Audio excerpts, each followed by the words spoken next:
बेसे गोबाव नों बे हायना गोनां बुहुमाव थाबाय थानो सानदों नामा नों?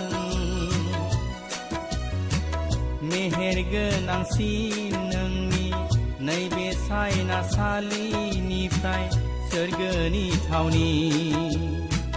मेहेर गोनांसिन नोंनि नैबे सायनासालिनिफ्राय सोरगोनि थावनि। नंखाय सानदों नामा नों बाइबेलनि बाथ्रा?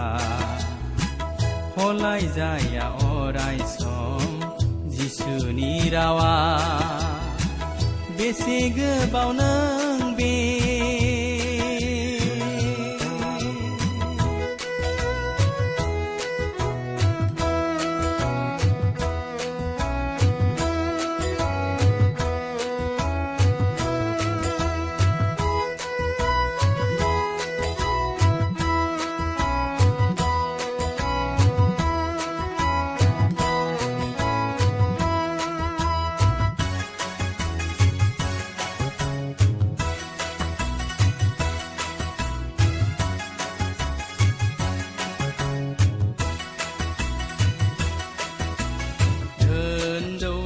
खामायनानै रुजु रुमु रायजो जाब्लाबो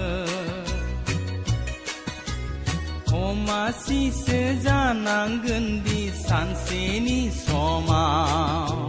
धोन दौलत खामायनानै रुजु रुमु रायजो जाब्लाबो अमासिसो जानांगोन दि सानसेनि समाव। महर गोसा महर मुसि लानानै नों देरगानाय दंब्ला लिंलांगोन दे नोरखोआवसो थांनाय लामायाव। बिनि सोलाय जिसुखौ नों नाजावोब्ला मोनहैगोन नों अब्लासो गोजोननाय थावनि।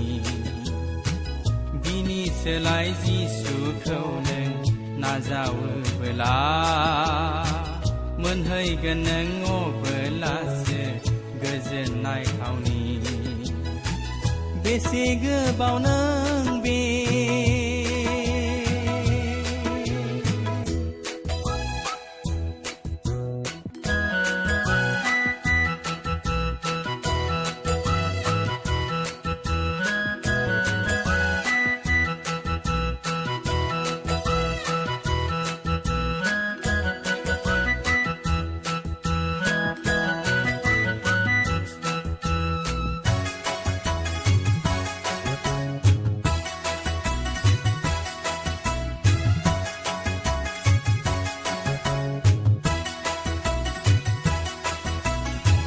दासान नोङो गोनो गोथो नाजावनो जिसुखौ। दासान नोङो गोनो गोथो नाजावनो जिसुखौ। आला खाला दा खालामसै बुब्लि गैलिया। आला खाला दा खालामसै बुब्लि गैलिया। सनानि सम बे नोंनि अलखद समा। सनानि सम बे नोंनि अलखद समा। बेसे गोबाव नों बे हायना गोनां बुहुमाव थाबाय थानो सानदों नामा नों? मेहेर गोनांसिन नोंनि नैबे सायनासालिनिफ्राय सोरगोनि थावनि। मेहेर गोनांसिन नोंनि नैबे सायनासालिनिफ्राय सोरगोनि थावनि। नंखाय सानदों नामा नों बाइबेलनि बाथ्रा? हलाय जाया अराय सम जिसुनि रावा। बेसे गोबाव नों